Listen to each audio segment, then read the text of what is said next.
ဆိုတော့မထားပါနိုင်ငံတကူကြည့်လိုက်တာနဲ့ဥမာထားပါငါတို့မြန်မာပြည်ပဲပြောမယ်ချန်တဲ့နိုင်ငံမပြောလို့ဆိုငါတို့မြန်မာပြည်မှာအခုအင်္ဂလိပ်နဲ့အင်္ဂလိပ်မတည့်တာဒီမတွေ့ဘူးလားတည့်ကြတာဘာကြောင့်မတည့်ကြတိလားဒီကတော့နတ်ဆိုအောင်ဆုံးတယ်လို့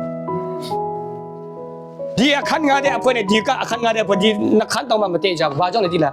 ဒီကတော့ရဲ့နတ်ဆိုအောင်ဆုံးတယ်လို့အခုခင်ဗျားတို့ဟိုမှာပြုတ်ปีကအဖွဲဒီခင်ဗျားတို့အင်းနေတာခင်ဗျားတို့မတည့်ကြဘာကြောင့်လဲတိလားအဲ့ဒီကတော့ရဲ့နတ်ဆိုသူရဲ့အောက်ထဲမှာဘာဖြစ်လဲကျုံခါနေတာသူရဲ့အောက်ထဲမှာဘာဖြစ်လဲလုံးမုံခါနေတာအဲ့ဒါကြောင့်ဖြစ်တယ်ဆိုတော့မြေကိုနဲ့မြေကိုရံဟောလားမြေကိုနဲ့မြေကိုရံဖြစ်မှတ်တာဘာဖြစ်လဲဒီကတော့နတ်ဆိုဒီညတော့ဆောခါညမှာနော်နားထောင်ရှင်မလည်းမဟုတ်ဘူးအားလုံးကျွန်တော်မုန်းသွားမှာပါ